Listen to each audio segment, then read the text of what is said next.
News, सच जरूरी है।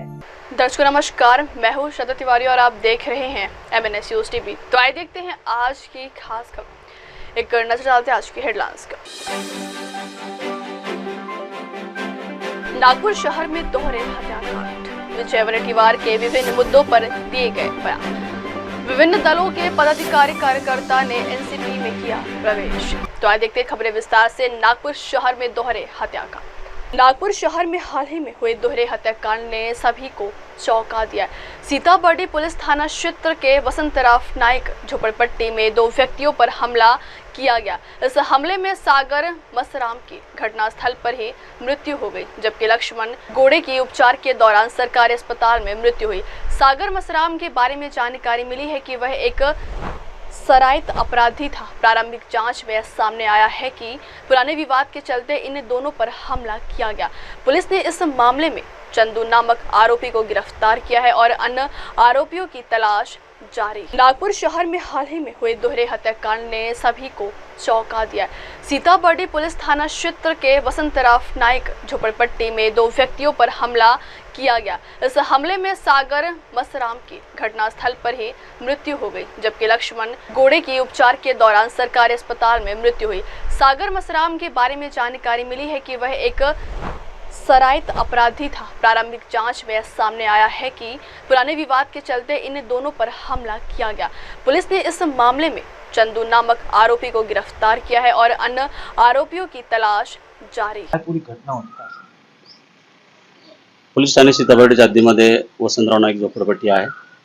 या ठिकाणी ही काल रात्री 9:30 वाजे सुमारास ही घटना घडलेली आहे। याच्यामध्ये मृतक आणि जे आरोपी आहेत हे एकमेकांचे ओळखीचे आहेत। ते 2 वर्षापूर्वी चांगले मित्र होते, परंतु ह्या आरोपीपैकी एक जो चंदू नावाचा आहे ते हे मैतांचे काही बाकी गुन्हे वगैरे दाखल झाल्यानंतर त्यांच्यासोबत राहत नव्हता आणि एकदा 2 वर्षापूर्वी त्यांनी त्याला एका भांडणाच्या कारणासाठी मदतीसाठी बोलावले, तो गेला नव्हता। त्यांच्या मनामध्ये एक राग होता। त्याच्यामध्ये जे मृतक आहे त्यांचा एक अबू अजीज बेग नावाचा एक मित्र आहे। त्याच्याविरोधात कोर्टाची NBW वॉरंट निघालेली होती 302 मध्ये। त्याला काल पोलिसांनी वॉरंटमध्ये अटक केली होती। त्या अजीज बेगचे आणि पंकज जो आरोपी आहे याच्यासोबत एक 2 दिवसापूर्वी वाद झाला होता आणि त्यांनी पोलिसांना दिलेल्या तक्रारीवरूनच त्याला अटक करण्यात आलेली आहे असा येथील जे मयत आहे यांचा गैरसमज झालेला होता आणि हा जाब विचारण्यासाठी ते आरोपीच्या घरी गेले होते आणि त्या ठिकाणी त्यांना शिवीगाळ केली। त्यावेळेस याच्यातील जो आरोपी आहे चंदू याने त्याच्या हातात घरातील रॉडने त्यांच्या डोक्यावर मारहाण करून गंभीर जखमी केले। त्याच्यामध्ये ते दोघेही मयत झालेले। सर, यामध्ये तुमच्या भाऊच्या पंकजचा काय सहभाग आहे? तिने भी आरोपी केला आहे का? अजून तपासाचा भाग आहे, पुढे ते त्याच्यामध्ये चौकशीमध्ये निष्पन्न होईल। पुढे त्यात तपास सुरू आहे। ताब्यामध्ये घेतलाय का दोन्ही आरोपींना ताब्यामध्ये घेतलेले अटक करण्यात आलेली आहे। सर, यामध्ये जे दोन मयत आहे त्यांच्या काय पासबुक रेकॉर्ड आहे काय? त्यामध्ये जे मयत आहे त्यांच्यावरती एक 307च्या गुन्ह्यामध्ये ते दोघेही सह आरोपी होते। त्यानंतर जो सागर मसराम आहे त्याच्यावरती 324चा सुद्धा गुन्हा दाखल आहे।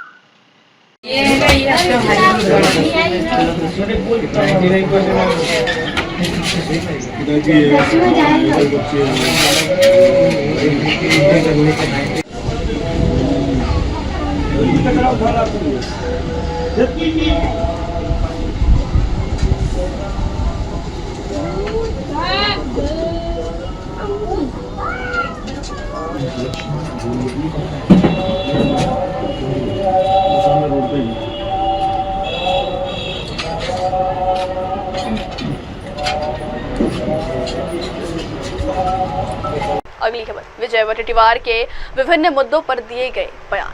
अभी हाल ही में महाराष्ट्र के वरिष्ठ नेता विजय वडेट्टीवार के विभिन्न मुद्दों पर दिए गए बयानों सामने आए। उन्होंने कहा कि महाराष्ट्र में चलने वाली एसटी बसों में 70 से 80% गाड़ियां नॉन एसी है और उनमें बैठना काफी मुश्किल हो जाता है। वही चालक और कंडक्टर को इन बसों की गर्मी झेलनी पड़ती है क्योंकि वे गाड़ियां पुरानी हो चुकी है और ज्यादा गर्म होती है। इन कर्मचारियों की पगार में कटौती करना मतलब जख्मों पर नमक छिड़कना। इस बीच उन्होंने राहुल गांधी और RSS का भी जिक्र किया। तो ये देखिए वीडियो।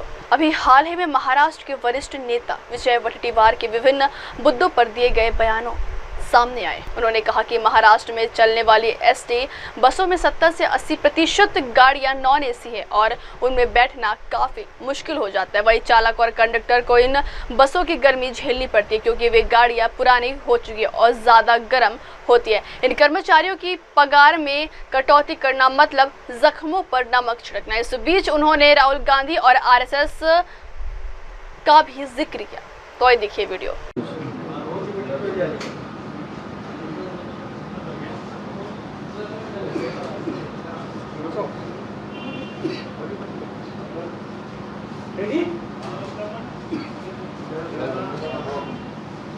एसटी कर्मचाऱ्यांचा 56% पगार सरकार देणारा कर्मचाऱ्यांचा आरोप आहे की 56 इंचीची छाती सांगणार आहे 56% पगार देतात 44 डिग्रीमध्ये काम करतो आणि अर्ध्या पगारात घर असतात काल पगार देणे सुरू झाले 56%।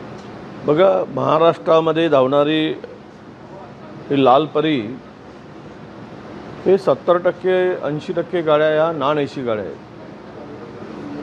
आता टेम्परेचर 45च्या वर गेला आहे। खरं तर त्या बसमध्ये बसू शकत नाही। प्रवासी एका डेस्टिनेशनवरून दुसऱ्या डेस्टिनेशनला जातो तिथे उतरतो, पण कंडक्टरला आणि ड्रायव्हरला मात्र प्रचंड या उन्हाचे चटके सहन करावे लागतात। आणि विशेष रूपानं ह्या सगळ्या गाड्या जुन्या झाल्यामुळे प्रचंड हीट गरम या गाड्या होतात। अशा वेळेस त्या बिचाऱ्या कर्मचाऱ्यांना 56% पगार देणं म्हणजेच त्यांच्या जखमेवर मीठ चोळणं आहे। 2500 नवीन बसेस खरेदी करण्याचा करार केला गेला, त्यामध्ये सुद्धा अनेक तक्रारी आहेत। परंतु तुम्ही या कर्मचाऱ्यांच्या जीवाशी का खेळता? हा घाम गाळणारा परिश्रम करणारा कारण जे वाहक चालक बिचारे ज्यावेळेस गाडी हॉल्टिंगला जाते त्यावेळेस तिथे शुद्ध पाणी मिळत नाही, शौचालय नसतो, एसटीमध्ये झोपतात आणि गोरगरीब सामान्य माणसाची सेवा या माध्यमातून होत असते। सरकारची ऐपत नव्हती तर नवीन योजना दिल्या कशाला? काय गरज होती? सरकारला वाटत होतं की आम्ही एसटी कर्मचाऱ्यांचे पगार थांबवून इतर योजना सरकारला द्यायचे होते का? म्हणून मुळात प्रश्न असा आहे की एसटी कर्मचाऱ्यांच्या आता त्या बिचाऱ्या परिश्रम करणाऱ्या माणसाच्या भावनाशी खेळू नये। कोणाचे थांबवायचे असेल थांबवा, एसीमध्ये बसणाऱ्यांचे पगार थांबवा, पण एसटी कर्मचाऱ्यांचे पगार पूर्ण द्या अशी आम्ही मागणी करू।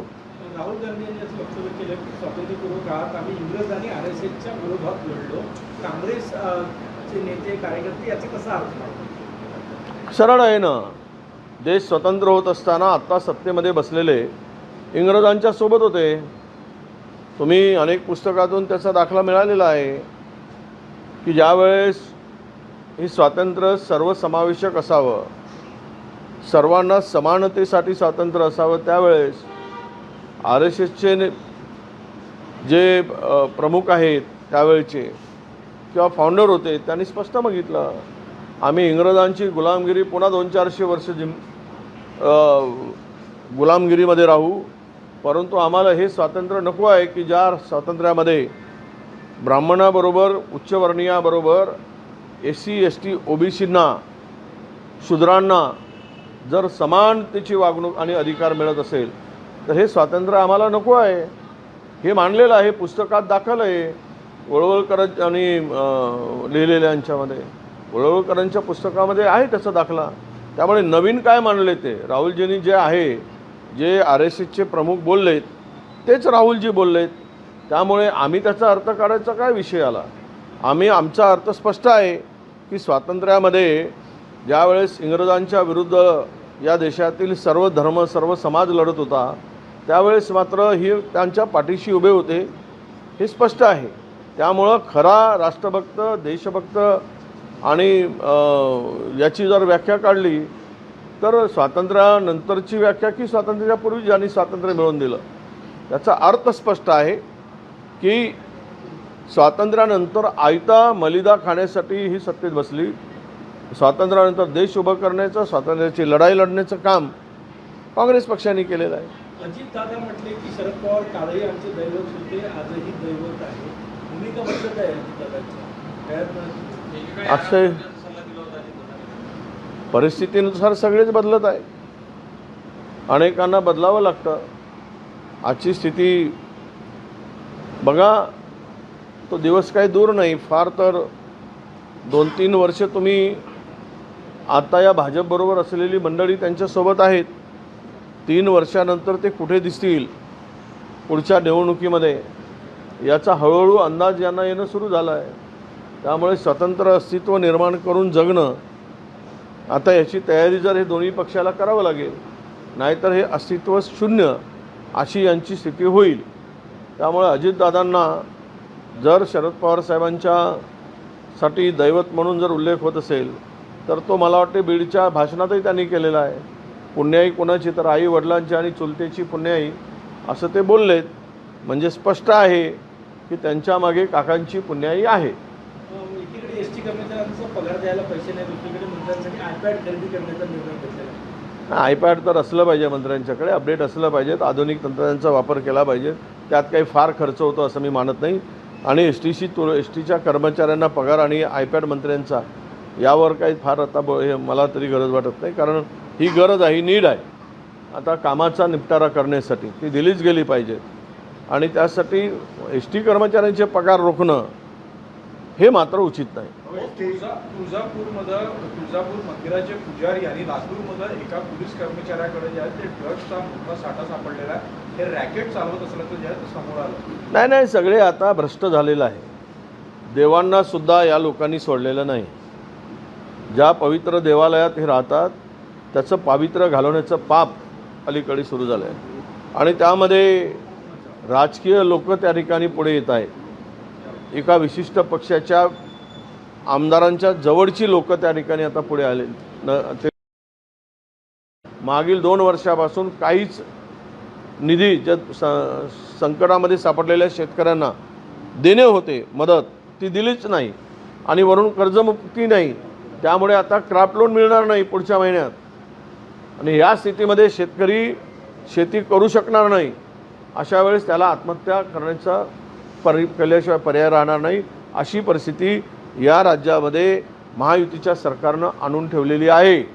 आणि त्यामुळं या सगळ्या घटनेसाठी उद्या शेतकऱ्यांच्या आत्महत्या नव्हे, शेतकऱ्यांची हत्या करणारही महायुती सरकार ठरणार आहे. भाऊ, शिर्डीमध्ये मोठ्या प्रमाणात जे भिकारी आहेत भिकारी जे आहेत ते मृत आढळत आहेत आणि देशभरातल्या भिकाऱ्यांचा ओघ आता शिर्डीकडे आहे. त्याच्यावरून राजकारण देखील चालतं की मंदिर त्यांना लुटत पोचतं असे देखील आरोप प्रत्यारोप केले जातात. नाही, असं आहे की भिकारी जे आहे राज्य सरकारची एक धोरण आणि पॉलिसी असावी. कुठल्या राज्यातला भिकारी आहे म्हणण्यापेक्षा राज्यात काही कमी भिकारी आहेत. तसंही सरकारने अनेक भिकारी तयारच करण्याचं काम सुरू केलेलं आहे. दिवाळखोरीमध्ये आता ते भिकारी फक्त मंदिरापुढे दिसत आहेत, उद्या गलोगली दिसतील. ही केंद्र सरकारची आणि राज्य सरकारची भूमिका उद्या दिसणार आहे. आम्ही उद्या भिकारी होऊन रस्त्यावर फिरणार आहोत. त्यामुळं या भिकाऱ्यांचा बंदोबस्त करायला या सरकारपाशी वेळ नसेल किंवा त्याच्यावर उपाययोजना करायसाठी. पण पलीकडे तिथे असलेलं मोफत प्रसाद किंवा जेवण बंद करायची मागणी सुजयनी केली होती. आणि इथे भिकाऱ्यांची संख्या वाढत आहे म्हणून. तर मला वाटतं की सुजय आणि विखे पाटलांच्याकडे प्रचंड मोठा व्याप आहे आणि त्यांच्याकडे ते सोर्स आहे.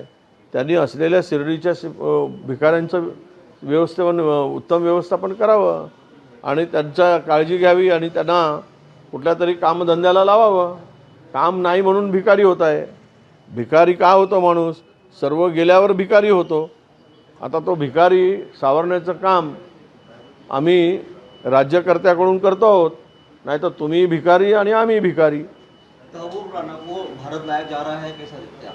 तहव्वुर राणा 26/11 का जो नहीं, वो ला रहे हम लोग. देखिए, लाया जा रहा है पर 15 साल अभी 12 साल क्यों लगे?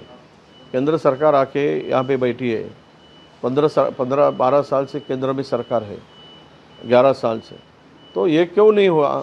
अब चुनाव के वक्त अगर लाते हैं, दाऊद का फिर क्या हुआ? अब ये सब बातें इसलिए इम्पोर्टेंट है कि कॉरपोरेशन के चुनाव है उसका राजनीति करके खुद का फ़ायदा करने के लिए इसका उपयोग नहीं होना चाहिए और उसको फांसी की सज़ा देने के लिए तत्परता सरकार बताए और जल्द से जल्द उसको फांसी दे। वक्त बिल को लेकर पश्चिम बंगाल में हिंसा भड़की उठी है, पत्थरबाजी हो रही है वहाँ पर। नहीं, ये तो ये वक्त बिल जो है इन्होंने पास करवाया, ये हिंदू मुस्लिम को बांटने के लिए ही किया है, सीधी बात है। और इनको यही चाहते हैं कि हिंदू मुस्लिम बांटते रहो, हिंदू मुस्लिम लड़ते रहो और अपन मज़ा मारते रहो, यही सरकार की नीति है। तो सरकार उसी दिशा में जा रहा है। आज वहाँ पे हिंसा हो रही जो, तो उसके लिए जिम्मेदार कौन है? तो केंद्र सरकार है। चांद पे दाग हो सकता है लेकिन मोदी जी पे दाग नहीं, ऐसा कंगना रनौत ने कहा।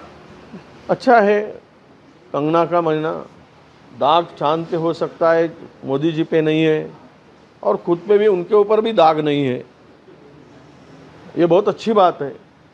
और दाग लगना भी नहीं चाहिए, क्योंकि दाग ये काला होता है और कंगना जी को दाग अगर काला होता है, वो दिखता नहीं है, तो उनको दाग सफ़ेद दिखता है, क्योंकि उनकी नज़र काला दाग देखने की नहीं है।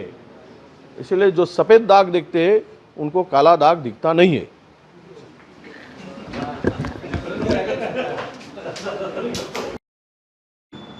आमदारांच्या जवळची लोक त्या ठिकाणी आता पुढे आले, ते त्यांची नावं पुढे आलेली आहे। मंदिरातला पुजारी याच्यावर आता विश्वास कसा ठेवायचा? आम्ही सर्वच पुजारी म्हणत नाही, परंतु ज्या पुजाऱ्यांनी हे पाप केलं किंवा तो पकडला गेला असेल, तो आरोपी असेल, तर त्याला देवालयाच्या दरवाजात नेऊन फटके मारणार का? हा सांगतो ना, बाकीचे मंत्री ओरडत असतात, आमचं जर पावित्र्य, आमच्या धार्मिक भावनाला ठेच पोहोचत असेल पुजारी, तर तो पुजाऱ्याला कोणत्याही परिस्थितीत सोडता कामा नये।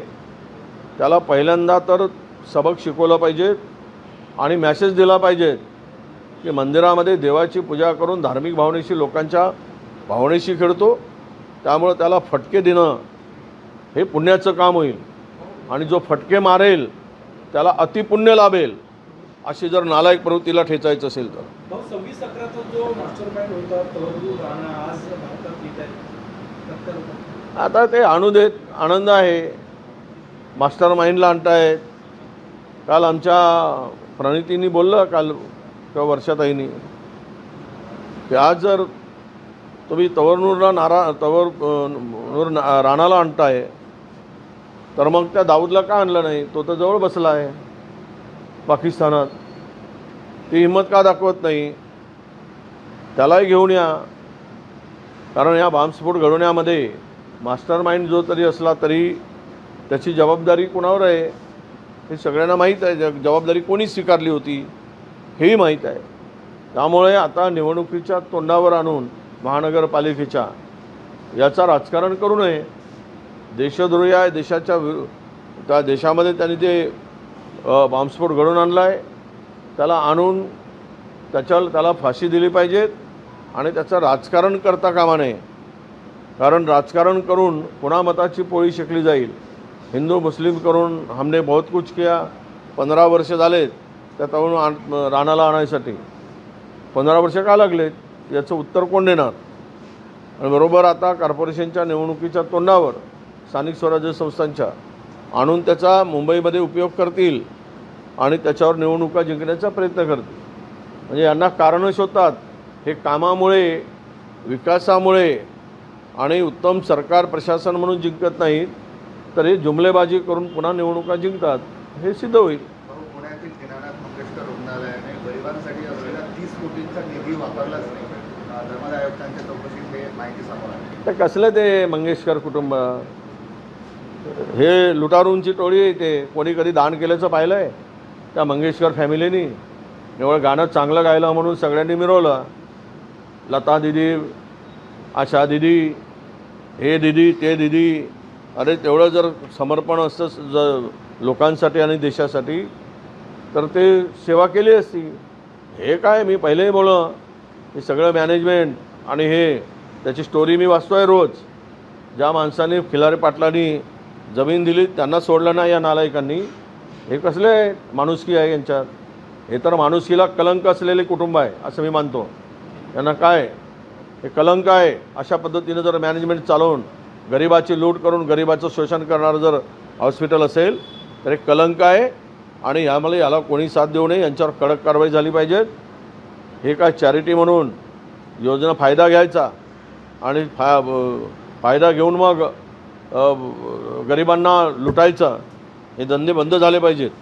ब्रह्मपुरी अर्बन बँकेकडून बैलजोडी जप्त केली जाईल अशा पद्धतीचं आव्हान 200 रुपयाची लाच घेतल्याचा व्हिडिओ समोर आलेला. मी कालच SP ला बोललो. SP कडे तो व्हिडिओ पाठवला. SP ला आणि SP नं सांगितलं हा जो कोणती गाडी आहे ती गाडी व्हिडिओमध्ये आलेली आहे, ती गाडी जप्त करा आणि त्या गाडी जप्त करून ज्या गाडीमध्ये ज्या लोकांनी त्या बिचाऱ्या गरीब माणसाकडून हे जे आता स्पष्ट झालेलं आहे की हे लोक जनावरं जे कत्तलखान्यात जातात ते अडवून हे जे दाखवत आहेत हे म्हणजे आम्ही गोमातेचं रक्षण करतो.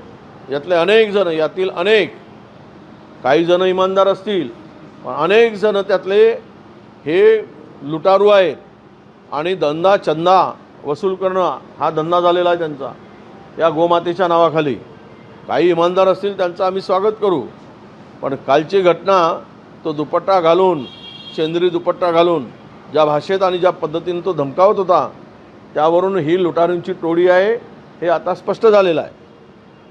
विदर्भ असेल, मराठवाडा असेल किंवा उत्तर महाराष्ट्र असेल, शेतकऱ्यांच्या आत्महत्या काही थांबतानाचं चित्र दिसत नाही. त्या वाढतच आहेत किंवा कुठे त्याला ब्रेक नाही लागत आहे. आता तर या आत्महत्या वाढत आहेत, रोज होत आहेत. उद्या ट्रम्पची टॅरिफ येऊ द्या, मग ते बघाल या राज्यातला आणि देशातला शेतकरी शिल्लक राहील का? या देशाचे पंतप्रधान नरेंद्र मोदी या संदर्भात आपलं तोंडही उघडत नाही, बोलायलाही तयार नाही त्या टॅरिफच्या संदर्भात. म्हणजे इतकी चुप्पी का साधली? का जबाब देत येत नाही? चायना लढतो आहे, अनेक देशांनी त्याविरुद्ध आपली भूमिका मांडलेली आहे, पण दुर्दैवानं आपले पंतप्रधान या टॅरिफच्या संदर्भात बोलायलाच तयार नाही. याचे परिणाम कारण ॲग्रिकल्चरवर फार मोठ्या प्रमाणात होणार आहे आणि उद्या यामध्ये शेतकऱ्यांची वाढ उत्पत्ती होत असताना महाराष्ट्र सरकार म्हणून हे तर निर्लज्जपणाचा कळस आहे की आताही आधी लोकांना सांगायचं आम्ही तुमची कर्जमाफी करतो, नंतर मात्र आम्ही कर्जमाफी देण्याचा विषय नाही किंवा बोलायला तयार नाही आणि त्यातून आपण अलिप्त राहायचं आणि वेगवेगळे प्रकारचे स्टेटमेंट द्यायचे. ही शेतकऱ्याची बेईमानी आहे आणि हेच जर आत्ता होत राहील, कारण मराठवाड्यामध्ये मागील 2 वर्षापासून काहीच निधी ज्या संकटामध्ये सापडलेल्या शेतकऱ्यांना देणे होते मदत, ती दिलीच नाही आणि वरून कर्जमुक्ती नाही. त्यामुळे आता क्रॉप लोन मिळणार नाही पुढच्या महिन्यात आणि या स्थितीमध्ये शेतकरी शेती करू शकणार नाही. अशा अगली खबर, विभिन्न दलों के पदाधिकारी कार्यकर्ता ने एनसीपी में किया प्रवेश। रायगढ़ करजत में राष्ट्रवादी कांग्रेस पार्टी अजित पवार गुट की ओर से कार्यकर्ता संवाद बैठक का आयोजन किया गया। इस कार्यक्रम में राष्ट्रवादी कांग्रेस पार्टी अजित पवार गुट के प्रदेश अध्यक्ष व सांसद सुनील तटकरे, राज्य के खाद्य व औषधि प्रशासन मंत्री नरहरि झीरवाल विशेष रूप से उपस्थित थे। इस अवसर पर मंच से शिवसेना शिंदे ग्रुप, शिवसेना उद्धव बाला साहेब ठाकरे पार्टी और करजत खालापुर निर्वाचन क्षेत्र के शेकाप के कई पदाधिकारी एनसीपी पार्टी में शामिल। एनसीपी अजित पवार गट के नेता सुधाकर घारे ने टिकट न मिलने पर करजत विधानसभा क्षेत्र से निर्दलीय उम्मीदवार के तौर पर चुनाव लड़ा था। इसके अलावा करजत खालापुर विधानसभा क्षेत्र के राष्ट्रवादी कांग्रेस पार्टी के सभी पदाधिकारियों ने सामूहिक इस्तीफा दे दिया था। इसमें सुधाकर घारे को हार का सामना करना पड़ा था। अंततः सभी के इस्तीफे स्वीकार करने के बाद एनसीपी अजित पवार गठ को मजबूत करने के लिए एक बार फिर एनसीपी अजित पवार गठ में शामिल कर लिया गया। रायगढ़ करजत में राष्ट्रवादी कांग्रेस पार्टी अजित पवार गुट की ओर से कार्यकर्ता संवाद बैठक का आयोजन किया गया। इस कार्यक्रम में राष्ट्रवादी कांग्रेस पार्टी अजित पवार गुट के प्रदेश अध्यक्ष व सांसद सुनील तटकरे, राज्य के खाद्य व औषधि प्रशासन मंत्री नरहरि झीरवाल विशेष रूप से उपस्थित थे। इस अवसर पर मंच से शिवसेना शिंदे ग्रुप, शिवसेना उद्धव बालासाहेब ठाकरे पार्टी और कर्जत खालापुर निर्वाचन क्षेत्र के शेकाप के कई पदाधिकारी एनसीपी पार्टी में शामिल। एनसीपी अजित पवार गठ के नेता सुधाकर घारे ने टिकट न मिलने पर कर्जत विधानसभा क्षेत्र से निर्दलीय उम्मीदवार के तौर पर चुनाव लड़ा था। इसके अलावा कर्जत खालापुर विधानसभा क्षेत्र के राष्ट्रवादी कांग्रेस पार्टी के सभी पदाधिकारियों ने सामूहिक इस्तीफा दे दिया था। इसमें सुधाकर घारे को हार का सामना करना पड़ा था। अंततः सभी के इस्तीफे स्वीकार करने के बाद एनसीपी अजित पवार गठ को मजबूत करने के लिए एक बार फिर एनसीपी अजित पवार गठ में शामिल कर लिया गया। फोर्ट रायगढ़ पर अमित शाह जी आ रहे हैं, क्या कहेंगे, किस प्रकार नियोजन है प्रोग्राम का? बहुत बड़ा भव्य दिव्य प्रोग्राम। देश के गृह मंत्री अमित भाई शाह, छत्रपति शिवाजी महाराज हिंद विश्व राज्य के संस्थापक, पूरे देश के मानबिंदु, इनको मानवंदना करने के लिए वो आ रहे हैं। मुझे लगता है एक ऐतिहासिक भावनिक क्षण वो हैं। महाराष्ट्र की पूरी शिवप्रेमी जनता इनका स्वागत कर रही है। राजनीति इस दौरे में खुश होएगी असे मुझे लगता नाही। सर, राज्यामध्ये छत्रपती शिवाजी महाराज यांच्यावर अपशब्द वापरणाऱ्यांवर एक कायदा अंमलात येईल आणि तो कायदा येत्या 12 तारखेला केंद्रीय गृहमंत्री अमित शहा ते रायगडावर त्याची घोषणा करणार। कशा पद्धतीने हा कायदा असणार आहे? शेवटी देशाचे गृहमंत्री ज्यावेळेला बोलणार आहेत त्या विषयाची मी अगोदर भाष्य करणं उचित राहणार नाही। सर, महायुतीमध्ये ज्या पद्धतीनं आपण ऐक्य असल्याचं वारंवार सांगता, मात्र रायगड जिल्ह्याची परिस्थिती काही वेगळी आहे। आगामी स्थानिक स्वराज्य संस्थांमध्ये कशा पद्धतीचं महायुतीमध्ये काही वेगवेगळं चित्र दिसेल? निवडणुका येऊ द्या, लागू द्या, मग ठरवू। आज काय घाई नाही। आम्हाला आमचा पक्ष ज्या पद्धतीने आम्ही मजबूत करतो त्या मजबूत करण्याच्या प्रक्रियेवरती सतत काम करत राहू। त्याचं चांगलं दृश्य या सर्व कार्यकर्त्यांचा मात्र इथे पक्ष प्रवेश होत आहे। सचिनजी कर्णुक साहेब, दीपकजी कर्णुक साहेब, सचिनजी कर्णुक उत्पन्न बाजार समितीचे संचालक व माजी सरपंच माननीय रवींद्रजी दांडे, थेट सरपंच ग्रुप ग्रामपंचायत पळसरी तथा शिवसेना युवासेना जिल्हा प्रमुख उत्तर रायगड सन्माननीय जयेंद्रजी देशमुख साहेब, माजी सरपंच ग्रामपंचायत पळसरी मनोहरजी देशमुख, मुलांच्या जोरावरती ज्यांनी राजकारणात स्वतंत्र स्थान निर्माण केलं, परंपरागत राजकारणी म्हणून आपली ओळख न ठेवता स्वतःची कार्यशैली जपणारा असं नेतृत्व इम्रानजी कोलेकर आणि त्यांच्या असंख्य कार्यकर्त्यांना विनंती की आपण स्टेजवरती या। मेळाव्याच्या निमित्ताने कोकणचे भाग्य विधाते आपणा सर्वांचं नेतृत्व जनसामान्य राष्ट्रवादी पक्ष प्रवेश करतात। मुंडा गावचे देखील अनेक कार्यकर्ते, अंबेडकराचे सगळे कार्यकर्ते, बोरिवली गावचे, साईवाडी, शहनवाज शेख, अरुणजी मालुसरे, सन्माननीय महेशजी मसे साहेब, दत्तात्रयजी सुपे साहेब, त्याचबरोबरीने दादाजी पाटील साहेब, अनंताजी शिंगोले, अरुणजी मालुसरे साहेब यांचाही आज पक्ष प्रवेश राष्ट्रवादी काँग्रेस पक्षामध्ये होत आहे।